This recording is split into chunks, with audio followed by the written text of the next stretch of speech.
Então, eu sou José Carlos Pinto, né? Eu trabalho no Laboratório de Engenharia de Polímeros da COP e da UFRJ. Eu tenho enorme satisfação de estar aqui com vocês hoje, conversando sobre esse tema, com meus futuros colegas engenheiros químicos, em grande maioria, eu estou entendendo aqui, mas pode ser que tenham colegas de outras formações. E esse é um tema que eu simplesmente estou apaixonado por ele. Então, se vocês deixarem aqui, eu vou falar até as 8 horas da manhã sobre esse assunto. Então, Gisle, você está à vontade para interromper na hora de falar. Zé, chega de falar, pode falar sem nenhum problema. Né? Ok. Eu vou falar aqui sobre circularidade e sustentabilidade na indústria de polímeros. E eu queria começar com algumas informações preliminares, né? Então, como eu falei, eu trabalho no Laboratório de Engenharia de Polímeros, né?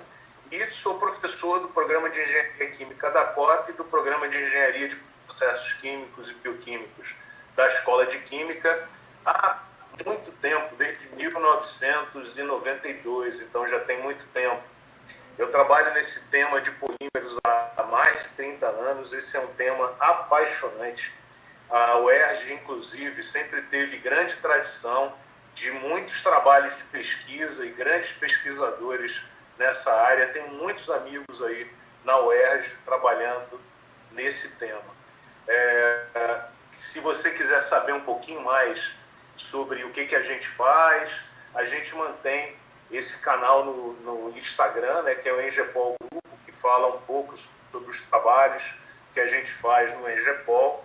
E eu mantenho 2 outros espaços também que eu convido vocês a conhecerem, que é o Falando Consciência no Instagram e no YouTube, onde a gente procura falar sobre aspectos do dia a dia da pesquisa, da ciência, da educação. E se vocês quiserem conversar conosco, vocês são muito bem-vindos nesses espaços que eu convido vocês a conhecerem. Eu queria começar fazendo agradecimentos, né, a Gisle e ao Alan agora pela atenção, mas eu queria muito agradecer o convite que a Caroline me encaminhou e também aos cuidados da Clarice para organizar a apresentação e o dia de hoje. Muito obrigado a vocês. Né? Vários resultados e algumas informações que eu vou apresentar estão relacionadas a trabalhos de pesquisadores, estudantes, alguns projetos desenvolvidos com empresas parceiras. Então, eu agradeço de antemão a todos esses colegas pela colaboração e pela parceria, que eu não vou nominar aqui, porque senão eu não vou terminar hoje. Né? Bom, vamos lá, né? O que nos motiva a falar sobre esse tema? O que nos motiva, a motivação fundamental para a gente falar sobre esse tema, é que a civilização moderna, já há quem tenha proposto chamar a idade que a gente vive de idade do plástico, porque os plásticos eles encontram amplo uso na sociedade e os materiais poliméricos. Né?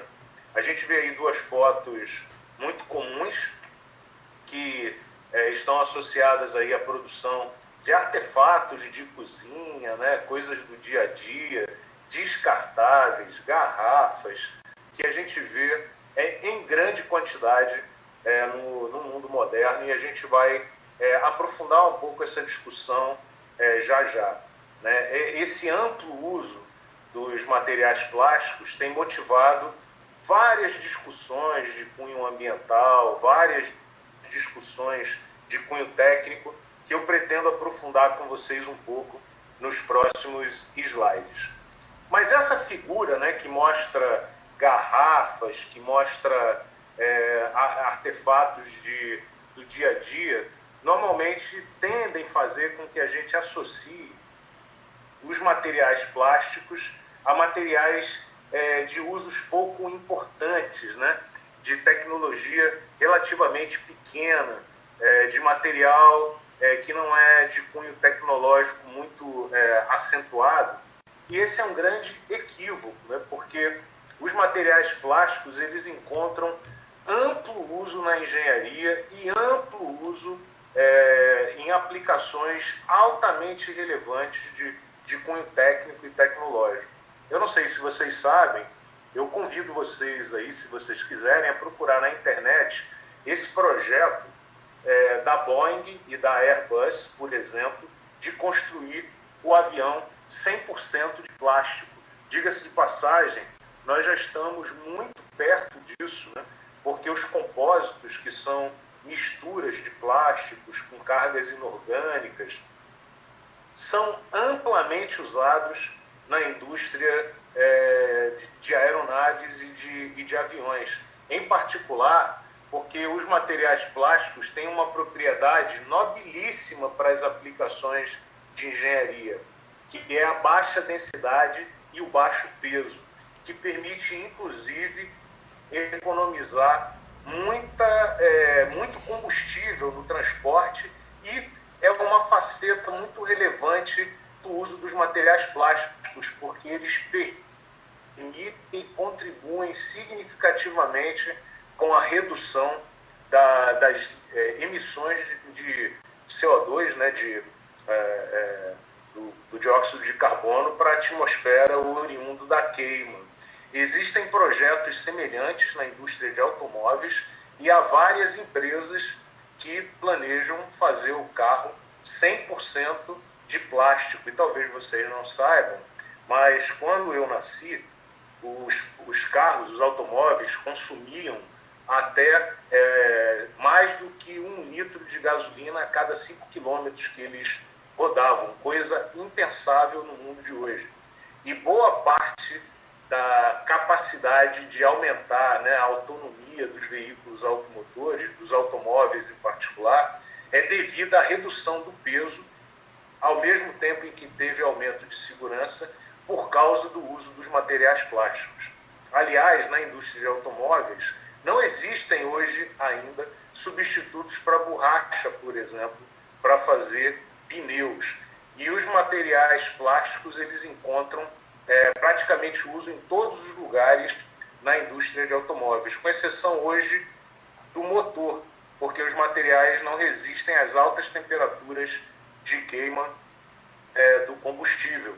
Mas tem um monte de gente que trabalha nessa área para construir e desenvolver materiais plásticos resistentes ao calor, né? Além disso, os materiais plásticos eles são amplamente usados nas aplicações médicas, farmacêuticas, de nutrição, porque, ao contrário do que o senso comum acredita, os materiais plásticos, na grande maioria, são biocompatíveis e seguros, o que significa dizer que a gente pode fazer, por exemplo, peças e introduzir dentro do organismo feita de materiais plásticos, porque eles não se degradam, mantêm as propriedades da aplicação por longo tempo e não geram materiais de degradação que sejam prejudiciais à saúde.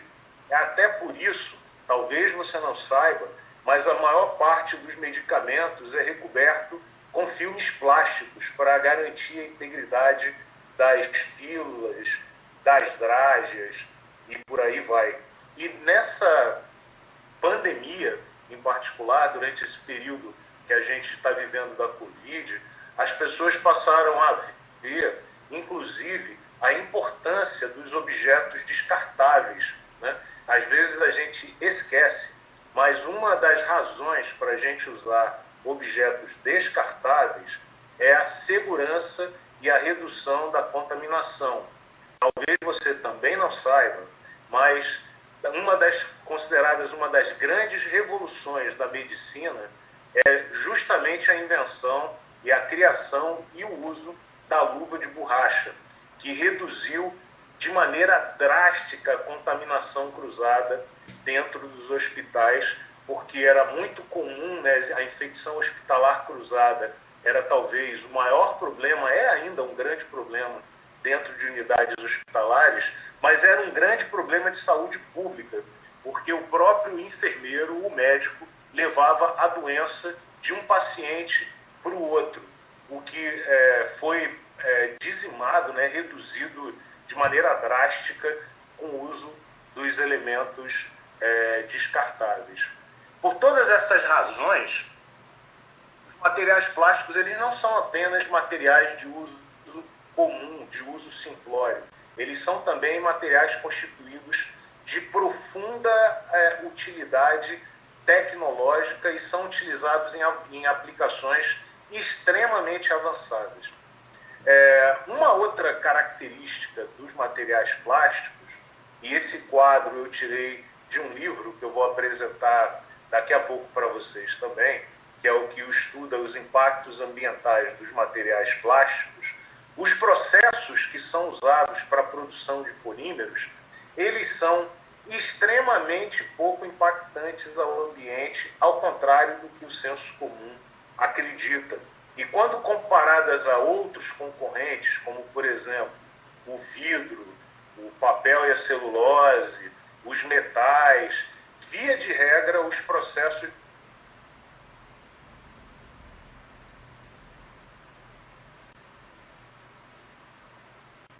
polimerização e processos concorrentes. E a razão para a gente entender isso é porque os materiais plásticos usam a produção, os processos de produção de materiais plásticos usam pouca água, relativamente pouca água, enquanto, por exemplo, a indústria de papel e celulose usa uma quantidade de água imensa, praticamente não usa terra, não destrói a biodiversidade, ao contrário da indústria de papel e celulose. E demanda muito pouca energia. Parte da energia que é usada para manter o processo funcionando é gerar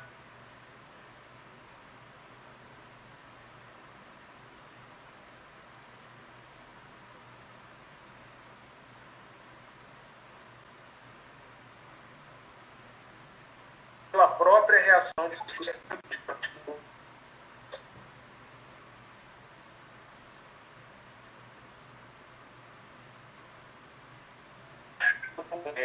que fabricais e que fabricam vidro em particular, que precisam de temperaturas elevadíssimas para fundir a sílica e fundir, né?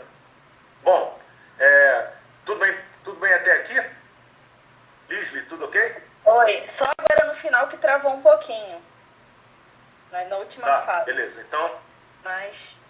então, o que eu disse era que, então, terminando essa frase, né, eu estava falando que os processos de produção de materiais plásticos, eles são, inclusive, muito menos impactantes porque parte do calor é gerado pela própria reação e é ao contrário da indústria de vidro e de metal, que para fundir a sílica, para fazer o vidro, ou para fundir os metais, né, para purificar os metais, separar, são necessárias temperaturas elevadíssimas e o consumo energético é extremamente elevado. Eu não sei o dado atual, exato, mas até há uns poucos anos atrás, uma única empresa produtora de alumínio, né, alumínio para fazer latinha, situada no Nordeste do Brasil, consumia mais energia do que todo o consumo do Estado, dada a intensidade da demanda energética de uma planta de produção e de purificação de metais de maneira geral. Essa minha fala ela é importante porque esses dados são pouco conhecidos do grande público, né? E a gente vai voltar já a esse tema, né? Esse sucesso, né, dos materiais plásticos, seja do ponto de vista das aplicações, que não são apenas populares, são também de cunho tecnológico muito profundo, esses benefícios e a relativa simplicidade dos processos de produção dos materiais plásticos fez com que houvesse um crescimento exponencial, e eu tenho certeza que todos vocês já ouviram falar desse problema e desse dado, né, que é o crescimento enorme da produção e do consumo de material plástico, né? A indústria de plásticos, na forma como nós conhecemos hoje, ela começou essencialmente depois da década de 1950, então a gente vê que a indústria de materiais plásticos é relativamente nova, né? Então, minha mãe, por exemplo, nasceu em um mundo onde os materiais plásticos e os produtos à base de materiais plásticos essencialmente não existiam, e hoje estima-se que já foram produzidos cerca de 10 bilhões de toneladas de materiais plásticos no mundo, né? Bom, aqui começa o problema que é fundamental para a conversa que a gente está tendo hoje, né? Que é, desses cerca de 10 bilhões de toneladas de material plástico que já foram produzidos, estima-se que cerca de pouco mais de 60% já viraram resíduos permanentes, em lixões, em aterros sanitários, ou, pior de tudo, abandonado na natureza. Estima-se que dessas 10 bilhões de toneladas, cerca de 14%, portanto muito pouco, foi encaminhado para reciclagem. E desses 14%, uma coisa é ser encaminhado para reciclagem, outra coisa é ser reciclado de fato. E o que se estima é que somente 9% desse material plástico produzido no mundo, nos últimos 70 anos, foram de fato reciclados para a produção de outros materiais úteis, né? Isso faz com que a gente seja testemunha de quadros como esse, né? Que obviamente depõem contra a indústria de materiais plásticos e desafiam, né? São uma ameaça aos produtores e às empresas e às indústrias que produzem esses materiais. Hoje o problema do descarte sumário de materiais plásticos no ambiente, em particular nos mares, cria uma enorme pressão sobre as indústrias, as empresas que trabalham nesse setor e em particular, como os materiais plásticos eles têm uma vida enquanto material muito longa, né? Porque eles demoram um tempo longo para se degradar, muito mais do que a matéria orgânica dos tecidos vivos, por exemplo, folhas, carne, coisa desse tipo, dejetos orgânicos. A gente acaba tendo a impressão de que há uma poluição plástica desenfreada também nos aterros sanitários e nos lixões, porque como eles demoram mais a se degradar, esses materiais eles acumulam, né? Porque demoram mais tempo a desaparecer das nossas vistas.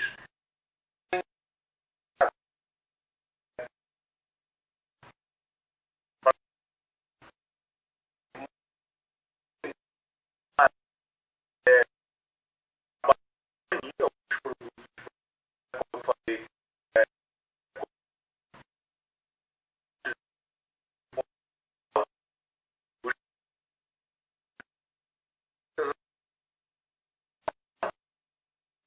ser degradáveis. E aqui eu queria fazer uma reflexão rápida, porque, de novo, isso não é senso comum, né?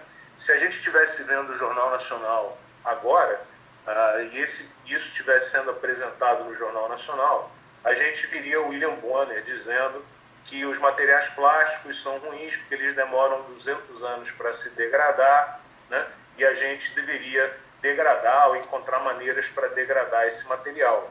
E eu digo para você que essa visão ela é completamente equivocada do ponto de vista técnico. Eu poderia mostrar aqui para vocês 10.000 exemplos de por que a degradação não é adequada, mas eu só vou mostrar alguns poucos, né? A gente está vendo aqui problemas associados à degradação, né? Aqui no mouse a gente está vendo um trabalho de restauração, né, que técnicos extremamente treinados e sofisticados têm que fazer para recuperar obras de arte, porque a degradação dos materiais destrói a cultura do ser humano, né? Uma prova viva disso que a gente vê no Brasil diz respeito às obras de Aleijadinho, né? Que muitas delas foram recolhidas a museus, colocadas em redomas protegidas, porque a exposição ao ar livre em Congonhas, em Minas Gerais, estava resultando na destruição dessas peças por ação física e ação química, que é o resultado da degradação. Um dos maiores problemas do mundo moderno, que é o desperdício da água, em grande medida, ele é devido à degradação dos dutos, ao fato de que os materiais estragam, furam, corroem.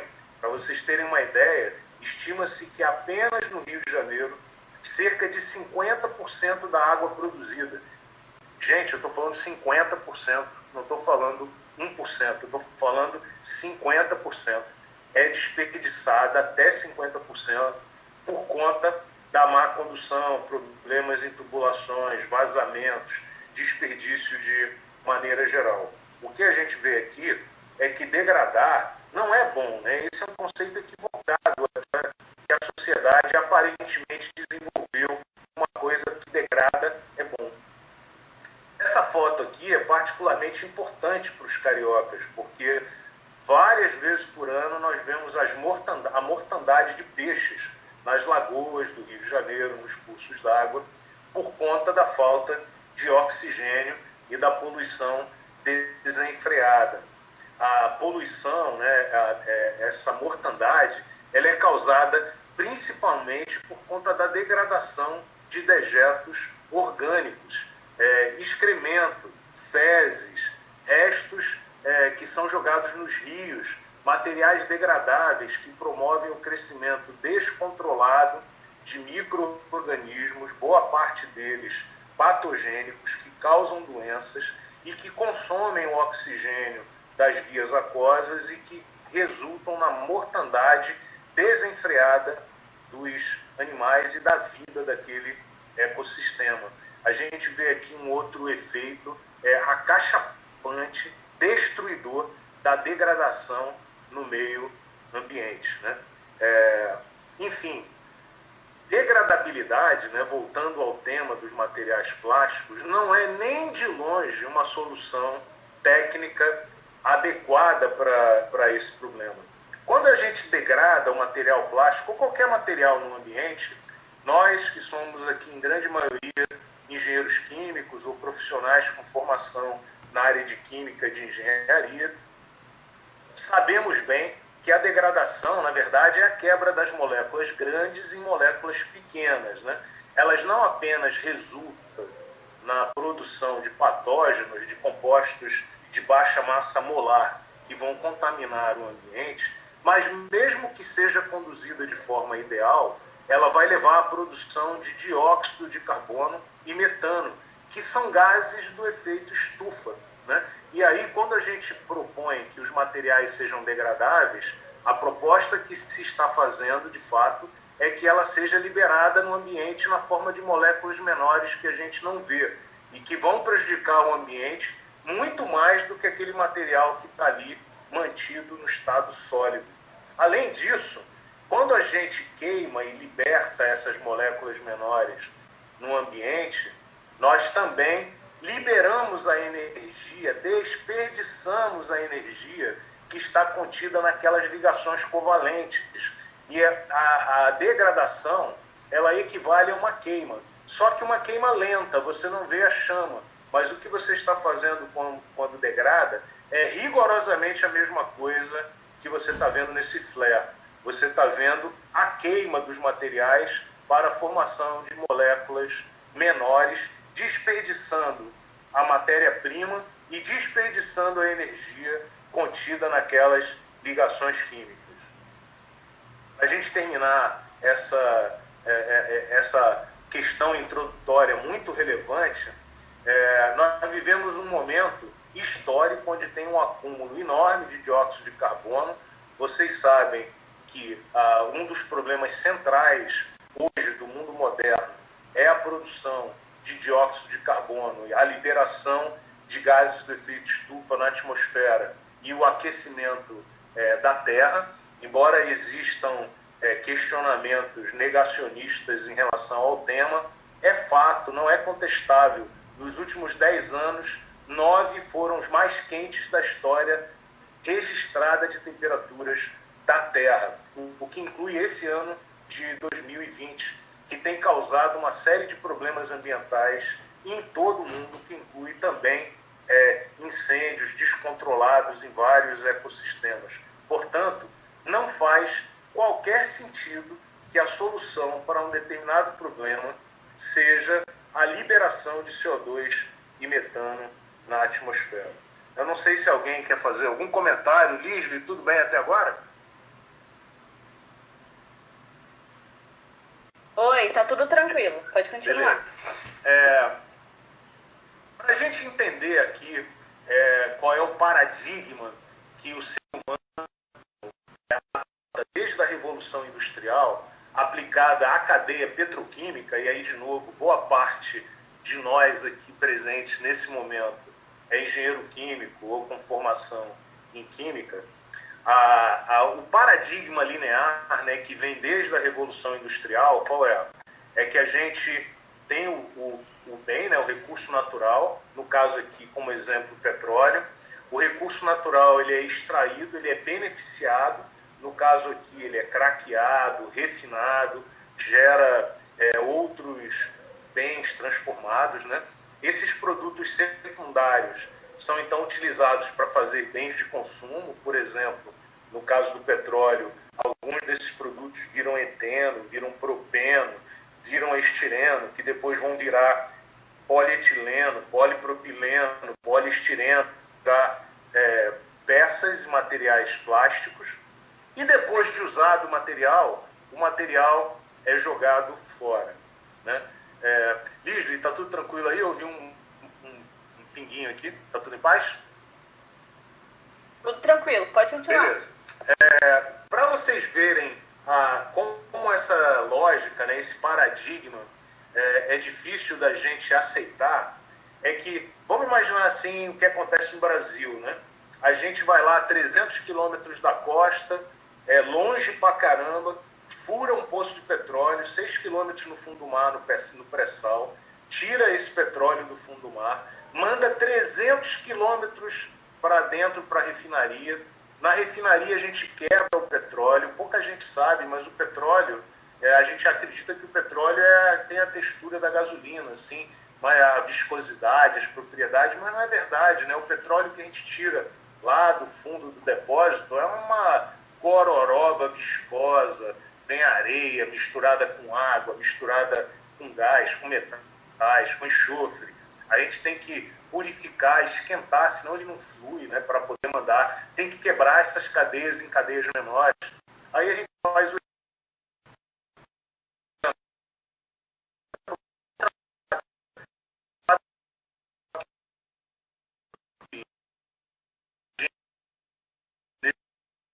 Aí o polipropileno é feito, não acabou ainda. Esse pozinho é enviado para uma empresa transformadora que vai fazer o copo, por exemplo, de polipropileno, o copo descartável. E aí não acabou ainda, porque ele vai mandar para o mercado. Olha quanta gente envolvida, quanto trabalho envolvido, queimando petróleo de novo, né? Porque o caminhão vai levar para o mercado. Aí chega no mercado, você compra, leva para sua casa, e aí na festinha de aniversário, você bota o guaraná, bebe, e acabou a vida útil daquele copo em 10 segundos.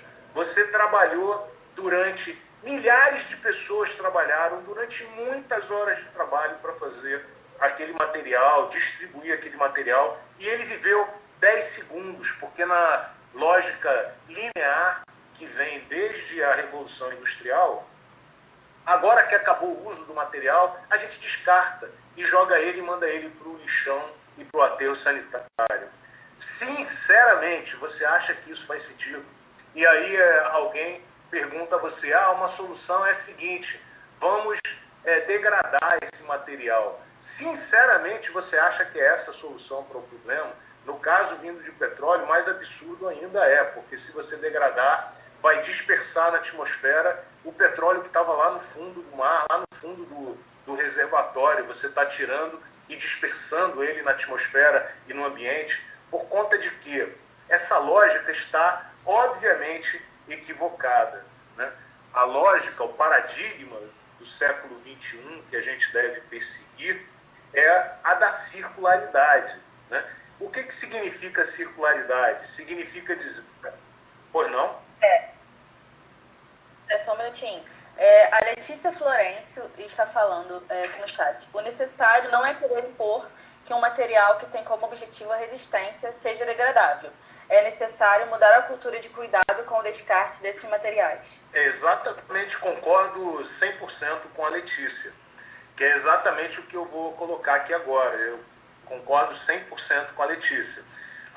A ideia, nesse círculo central aqui, a gente tem manufatura, usa, recicla. Manufatura, usa, recicla. Não tem descarte, né? Manufatura, usa, recicla. Mas aí eu tenho uma má notícia para vocês, né? A má notícia que eu tenho para vocês é que vocês estudaram termodinâmica. Não existe material ideal. A entropia do universo sempre aumenta.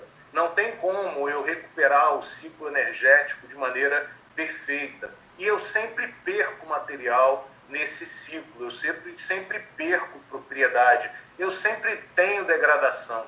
Infelizmente, no caso dos materiais plásticos, isso é verdade para todos os materiais, incluindo os materiais plásticos, toda vez que eu reuso e uso de novo, o material ele é degradado. Infelizmente, ao contrário do que o William Bonner falaria no Jornal Nacional, os materiais plásticos eles se degradam sim, e eles perdem propriedades sim, como todos os outros materiais. E, eventualmente, vai chegar um ponto onde as propriedades são tão ruins que eu não consigo mais usar. Ele não tem utilidade. E aí a ideia é, bom, já acabou a vida útil dele, vamos jogar no lixão.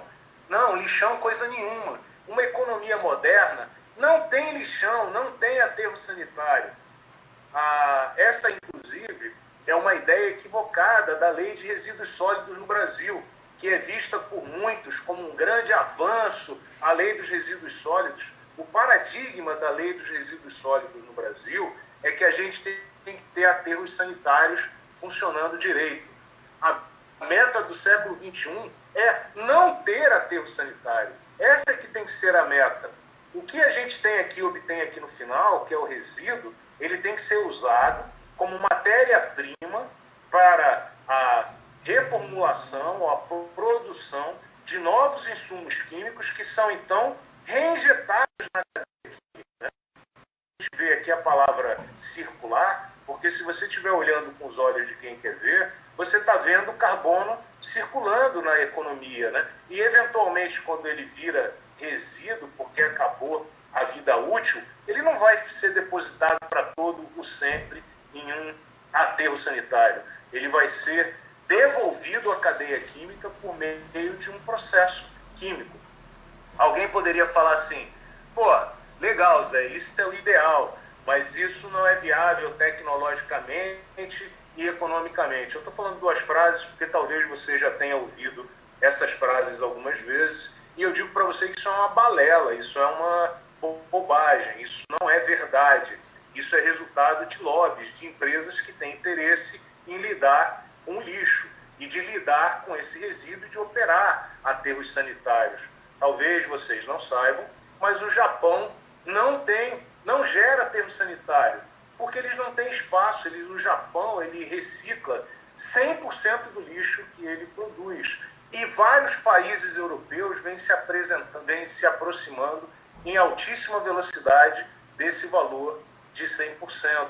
Os países desenvolvidos do norte da Europa, todos eles reciclam 100% dos resíduos plásticos produzidos por suas atividades econômicas. Na verdade, a decisão de construir uma economia circular é uma decisão da humanidade, do planeta, dos países, das sociedades.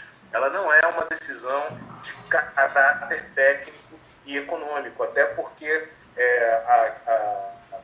a viabilidade econômica a gente constrói, por exemplo, multando quem joga lixo pela janela do automóvel. Né? E aqui... José? Pois não. A Thaís Serpa está perguntando o que você acha sobre o upcycle. Sobre? Upcycle.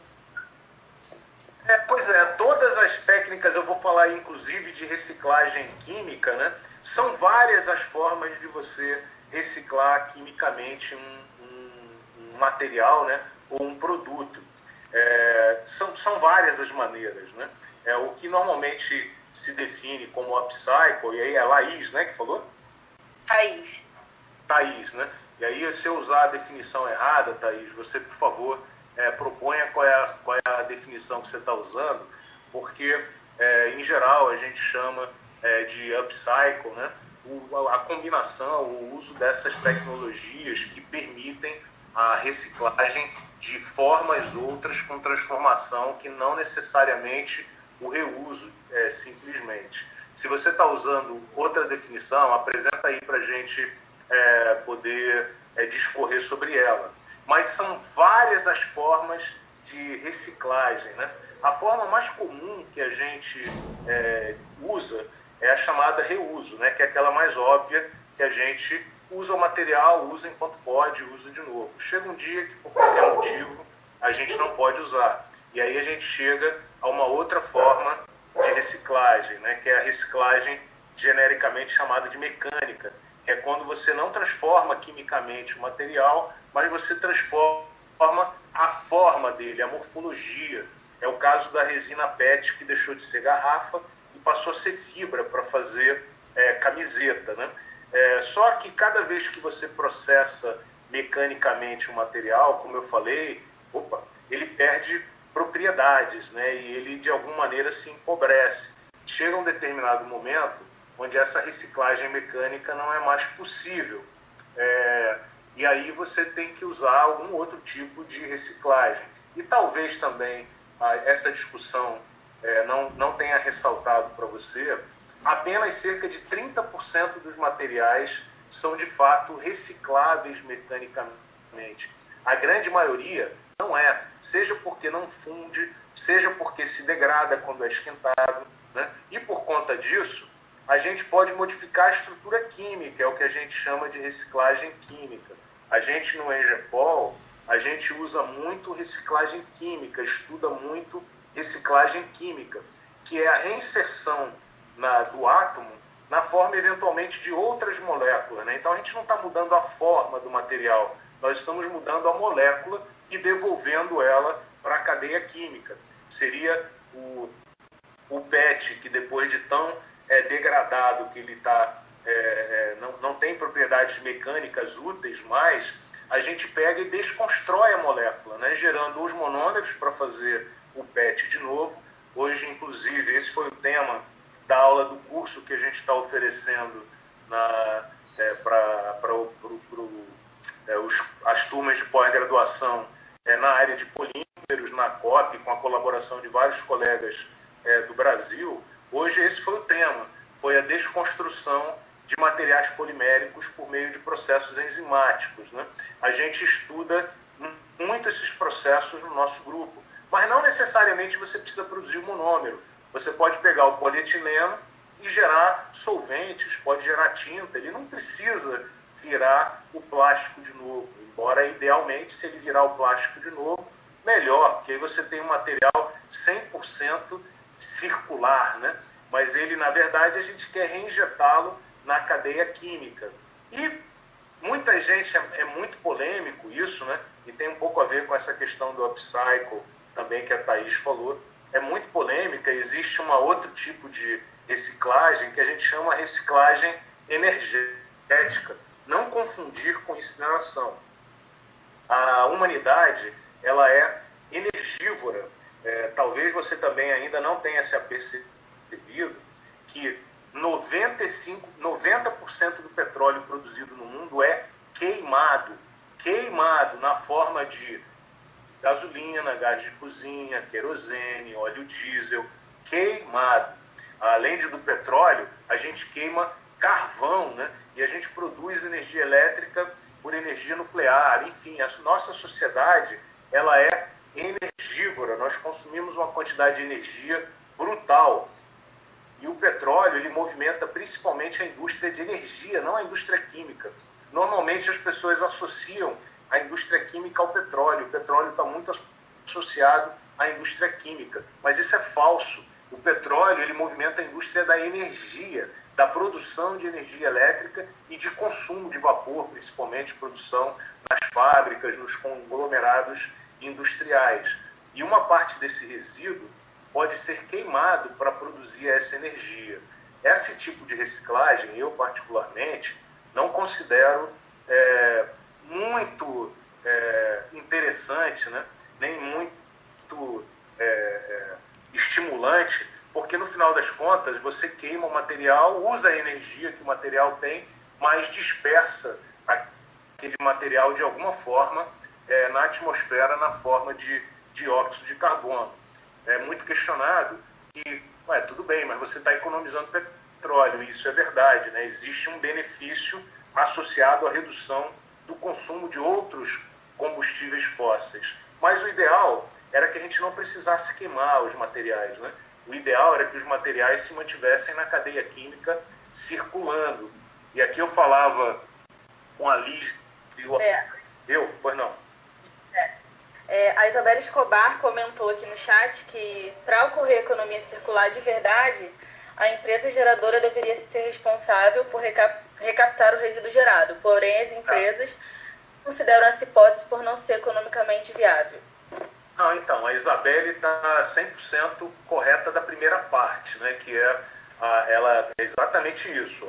Para que o processo, né, o produto seja 100% circular, a empresa tem que capturar esse material de novo, qualquer emissão que ela faça. Só não é verdade que esse processo não é economicamente viável. Ele de fato né? Ele se também houver uma ação governamental e se houver pressão da sociedade, porque é muito fácil transformar um processo que demanda mais recurso em viável. É a gente instituir multas, por exemplo, ou a sociedade deixar de consumir produtos de uma empresa que prejudica o ambiente. Então, se a Isabelle correr atrás da informação, ela hoje vai ver que é uma informação legal essa. Todos os produtores de plástico no mundo, todos os grandes, né? Inclusive no Brasil, a Braskem é uma empresa que é enormemente preocupada hoje com as questões ambientais. Essas empresas produtoras de plástico, elas não são preocupadas com a questão ambiental apenas porque elas são politicamente corretas. É porque o negócio delas está ameaçado, né? Ameaçado com o banimento, ameaçado com a redução do consumo. Então, o consumidor ele tem grande importância nessa cadeia e nesse processo de transformação e de dar viabilidade econômica ao processo. É só nesse ponto que eu gostaria de ressaltar a fala da Isabelle. Mas é verdade, a empresa tem que capturar os seus resíduos, né? E esse é um conceito muito moderno de hoje, né? Que a empresa é igual, o produto é igual ao Pequeno Príncipe. Você é eternamente responsável pelo que você produz.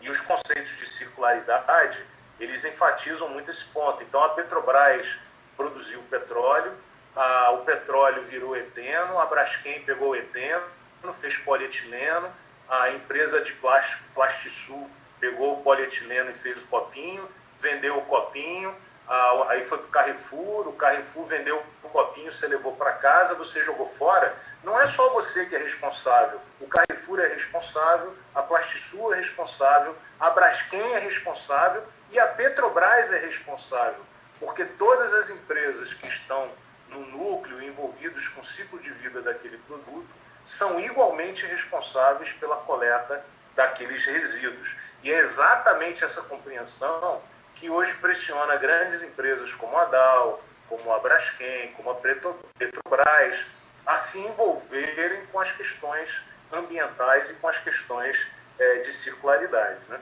Então, só para eu poder seguir desse slide, alguns veem a reciclagem energética, né, como uma reciclagem, né? Outros preferem não classificar como reciclagem porque você liberta o material no ambiente, mas é fato que em várias aplicações ela permite a redução do consumo de petróleo. Então, em alguns casos, como por exemplo hoje, na produção da cana-de-açúcar, e a gente vai falar aí já, a palha, que é um resíduo de pouca utilidade para a alimentação das pessoas ou do gado, para a plantação como adubo, ela permite que as usinas produzam energia elétrica a partir dessa biomassa renovável, né? A gente tem aqui alguns exemplos de produtos, né, que a gente faz no laboratório por reciclagem química, a partir de rejeitos que chegam na orla do fundão, a partir de rejeitos de aterros sanitários, a partir de resíduos eletrônicos, né? Por meio da reciclagem química, ele resulta em correntes oleosas que encontram uma infinidade de usos na engenharia química, né, e na indústria química, e, portanto, podem ser reinseridos na cadeia química para a produção de outros produtos e de outros materiais. Diga-se de passagem, essa tecnologia, né, de reciclagem química, ela foi avaliada pela Lumos, que é uma grande empresa da área química e também faz prospecção tecnológica, como uma das tecnologias mais importantes da primeira metade do século XXI, porque ela, em grande parte, ela viabiliza a reciclagem química plena dos produtos químicos, né? Bom, diga lá, Lívia. Só para avisar que falta 10 minutos para o encerramento da palestra. Beleza. Então vou cortar, né?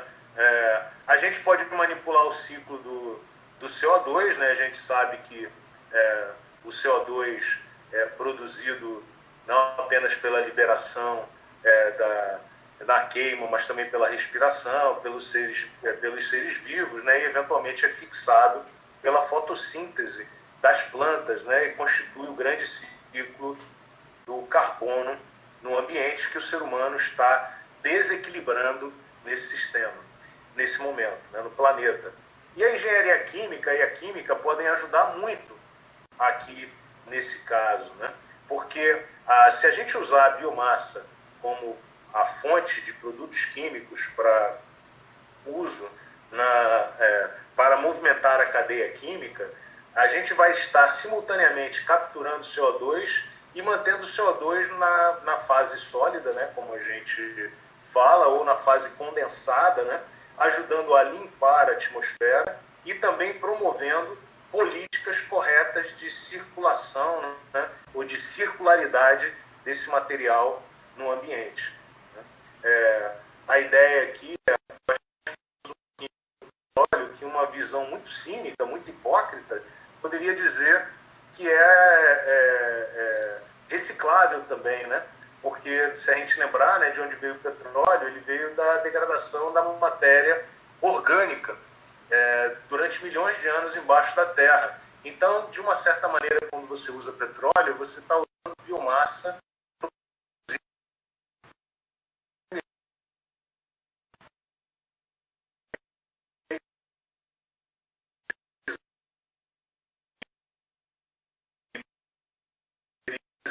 que o ciclo do petróleo é de milhões e milhões e milhões de anos. Não é uma escala de tempo factível para a vida do ser humano. Quando a gente constrói um aterro sanitário, é como se a gente estivesse no futuro esperando que o aterro sanitário virasse petróleo em algum momento no futuro. Só que a gente não vai ter tempo, nós não vamos estar vivos quando isso acontecer. O que a gente não quer é ter aterro sanitário. O paradigma da cadeia circular e sustentável e dos materiais plásticos em particular pode ser mais ou menos resumido nesse gráfico que vocês estão vendo nesse momento, em que o CO2 é capturado da atmosfera, né, pela fotossíntese, se transforma em biomassa e, portanto, é removido da atmosfera, é transformada em produtos químicos. Eu falava com a Liz e o Alan antes da palestra começar que vocês que estão aqui na sala hoje, vocês são felizardos, porque vocês vão ver uma transformação da engenharia química. Vocês estão vendo aqui a engenharia química do século XXI.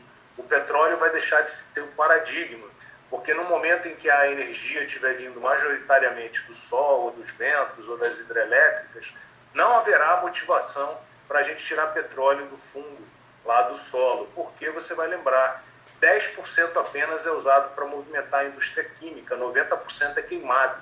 No momento que você deixar de queimar o petróleo, vai haver muito pouca motivação para você fazer uma operação tão complicada para ir tirar o petróleo lá do pré-sal. E você vai ter que encontrar outras fontes de carbono e hidrogênio. a biomassa, por exemplo, né? E você vai manter o carbono circulando por técnicas de reciclagem mecânica, química, aqui nesse ciclo, né, em que os materiais plásticos eles são vistos como fonte de carbono e hidrogênio. Lembra o que eu falei para vocês lá no início, que a primeira coisa que se faz na indústria do petróleo é quebrar o petróleo, porque ele vem como uma gororoba, um material viscoso que não flui? Pois é, muita gente hoje chama plástico de óleo sólido, né? Chama o resíduo plástico de óleo sólido. Essa é uma expressão muito comum na área técnica, porque de fato é isso que ele é. Ele é uma fonte de carbono e hidrogênio do mesmo jeito que o petróleo é.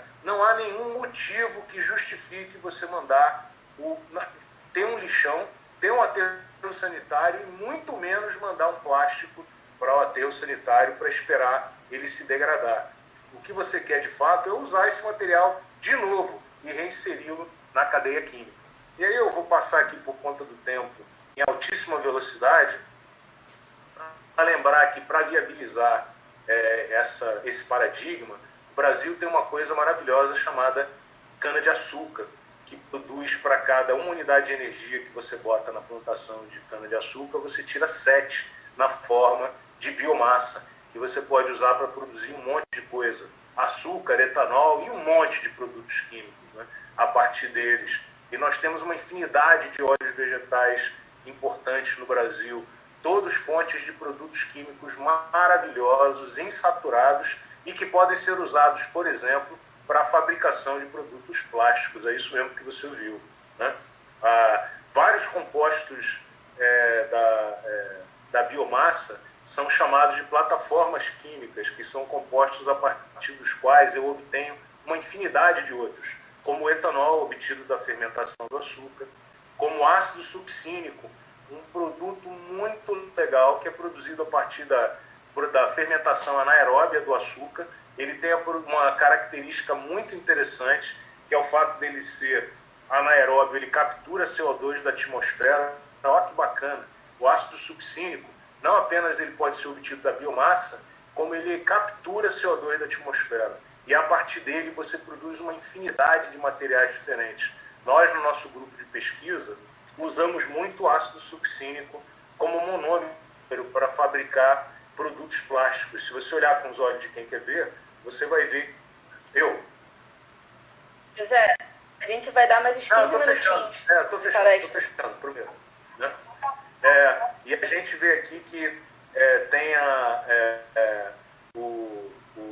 ele é bifuncional, né? Então ele pode crescer ao longo das duas direções, sendo usado para fazer produto plástico completamente renovável e de biomassa.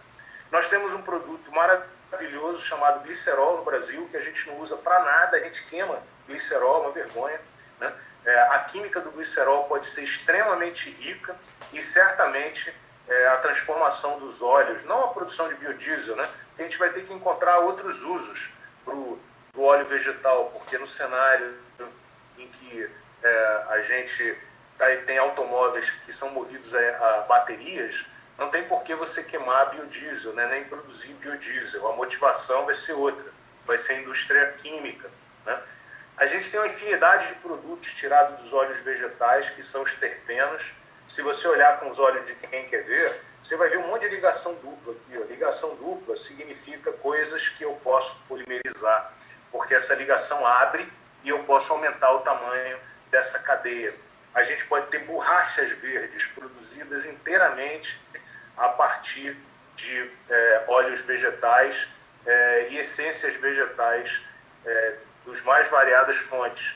E tem um produto que é muito pouco usado hoje em dia, mas que os especialistas botam muita fé nele no futuro, que é o ácido levulínico, porque ele também é multifuncional, ele também pode polimerizar e também a partir dele você pode produzir uma infinidade de outros materiais químicos, né?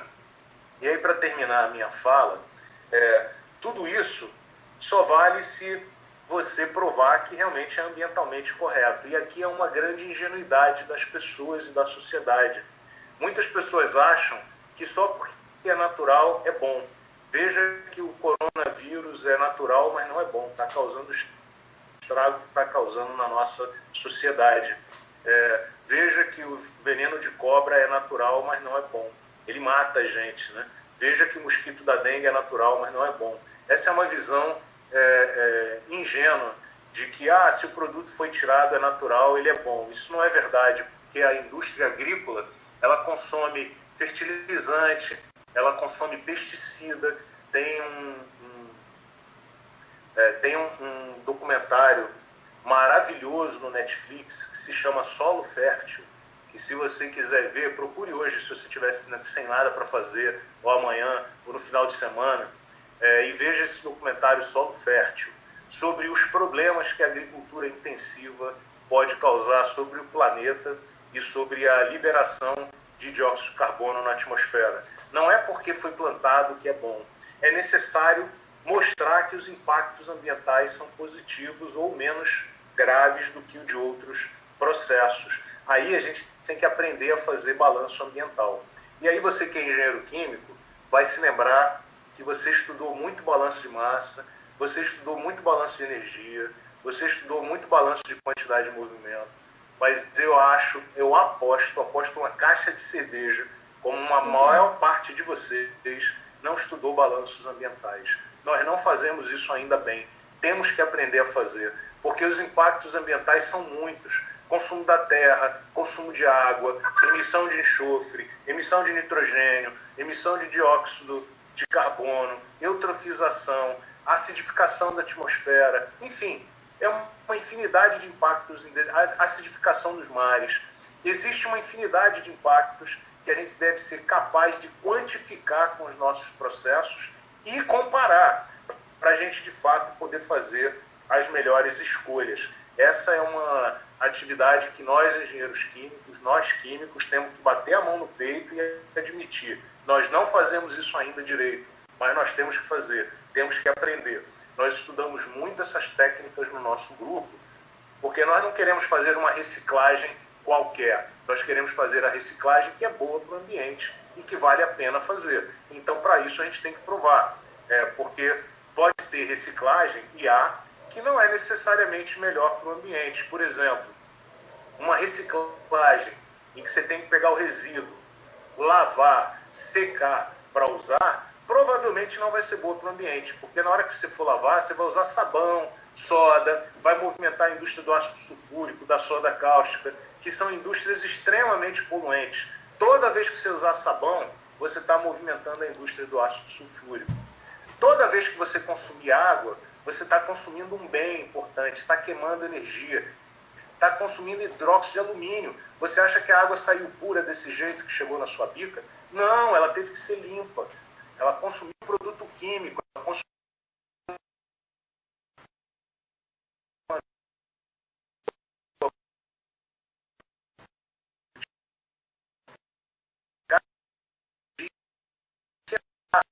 petróleo. Então não é porque você reciclou que é bom.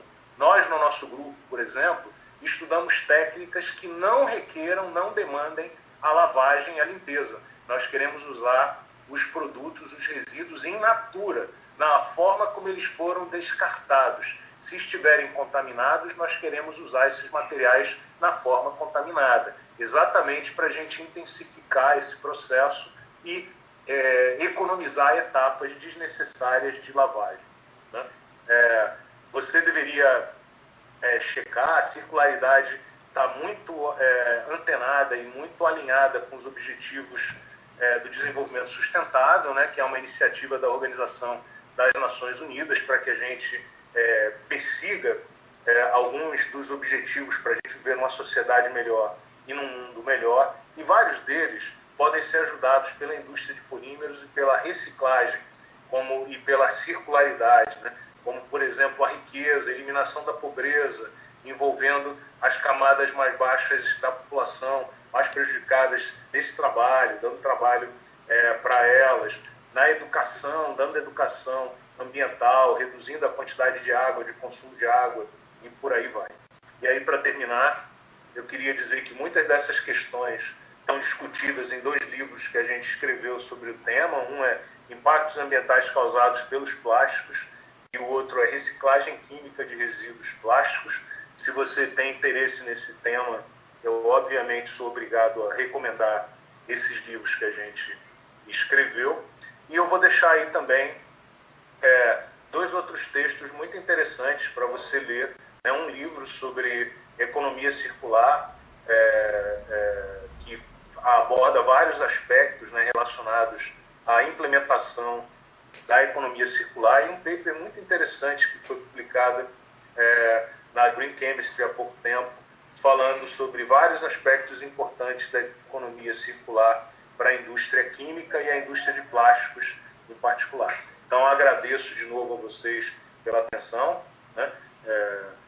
Eu fico por aqui.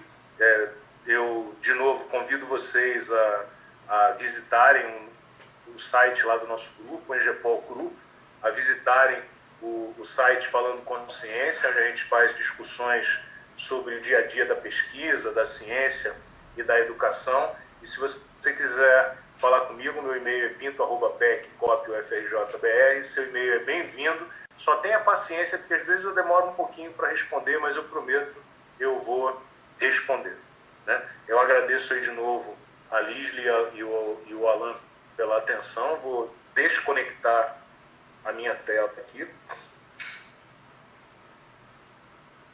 José, a gente agradece a sua participação na CEMEC. Foi muito interessante a sua palestra. O pessoal adorou, todo mundo elogiando, que o conteúdo foi incrível. Tem alguns comentários aqui que eu vou ler. Lembrando, pessoal, que o fórum vai estar disponível para preenchimento no chat, e a palavra-chave é sustentabilidade. Não esqueça de preencher, que você tem até 30 minutos. Ok? Alguns comentários. Anderson Moreira falou aqui. Como a preocupação... Pode ligar o áudio? Eu acho que o Breno... Como a preocupação por parte dos consumidores a respeito de processos mais limpos e produtos mais amigáveis do meio ambiente tem sido cada vez mais crescente, a atuação nos pilares da sustentabilidade pelas empresas virou uma vantagem competitiva e que permite ganho de market share em relação aos concorrentes. Esse foi um comentário do Anderson.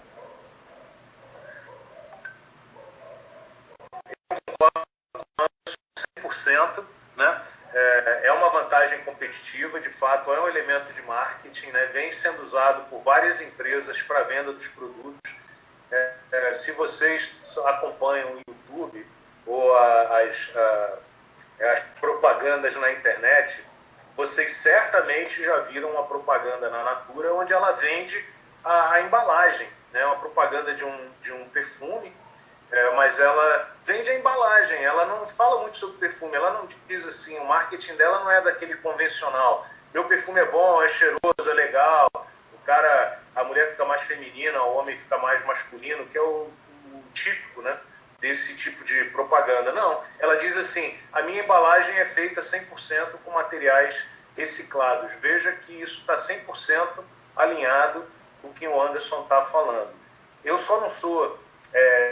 para não dizer que eu concordo 100%, tem um 0,1% ali que eu levanto uma lebre para o Anderson pensar, é que a sociedade ainda escolhe com base no preço. E muitas vezes esse market share, né, ou essa vantagem competitiva, ela é obtida com um prêmio financeiro, né? Por exemplo, a Braskem, ela tem polietileno verde, e ela vende o polietileno verde, mas ela vende mais caro, exatamente porque ela está vendendo o verde, ela está fazendo o marketing do sustentável, ela está dando alguma coisa a mais para quem está comprando, né, o polietileno feito 100% de etanol, né? Então isso que eu estou falando não é uma coisa do futuro, não, é o que está acontecendo, é a revolução tecnológica que está acontecendo agora.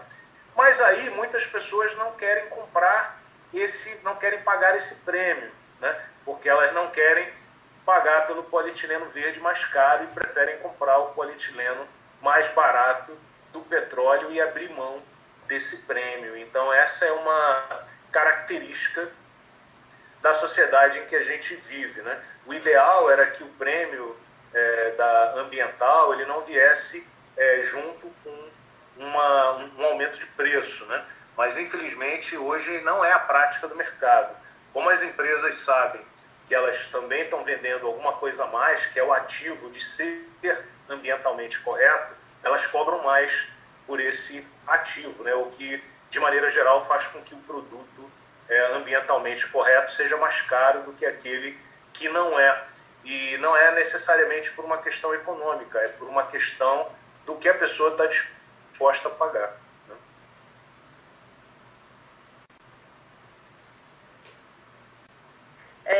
Muito bem. A Letícia Florencio está perguntando se teria como disponibilizar o material da palestra. Já está combinado aqui que eu mando o PDF para você, Liz, e você disponibiliza, aí, sem problema. Ok.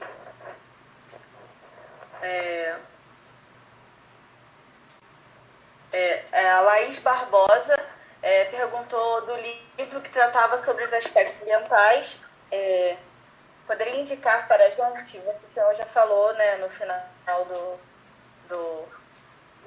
da palestra. Vai estar lá no PDF, né? O nome do livro é Impactos Ambientais Causados pelos Plásticos. Esse foi um projeto muito bacana que a gente desenvolveu na UFRJ durante um ano.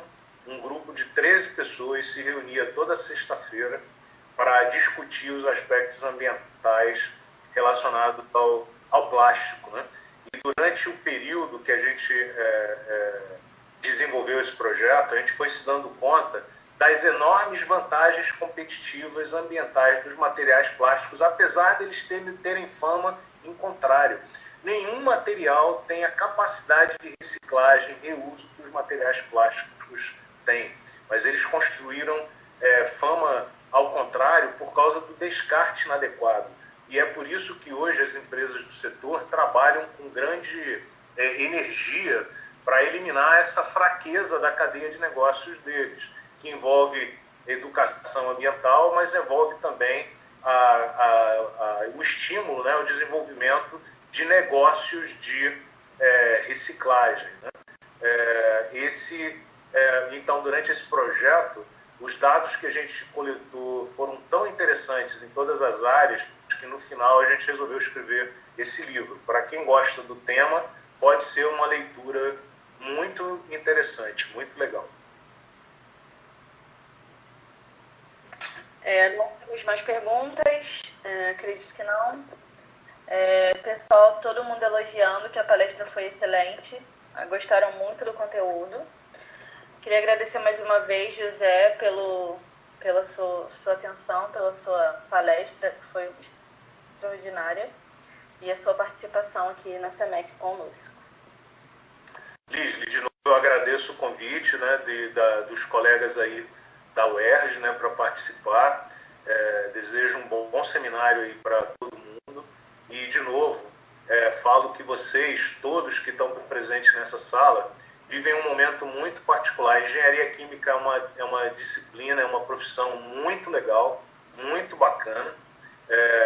E vocês vão viver um período revolucionário, que é o período que vocês estão vivendo na vida de vocês profissional. Vocês vão ver o petróleo perder a importância e vocês vão ver outras fontes de energia, outras fontes de produtos químicos entrarem no mercado e se desenvolverem na plenitude. Vocês, infelizmente, não terão chance de não estudar, vocês serão obrigados a estudar de maneira continuada, porque vocês viverão 30 anos de transformações permanentes na engenharia química. Mas isso é muito legal, porque é um momento, é uma vivência que a minha geração não teve, e que a geração de vocês vai ter a oportunidade de viver isso na prática, né? Então envolva-se com esse tema, discuta, participe, não se deixe engambelar por rede social, nem por opiniões infundadas.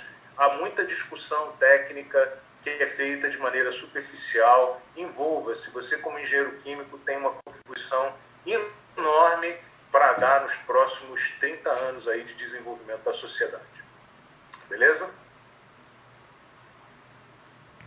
Show. Isso aí. Muito bom. Lembrando que o form será encerrado 30 minutos após o encerramento da palestra, ok? isso aí. Muito obrigada mais uma vez. Tudo de bom.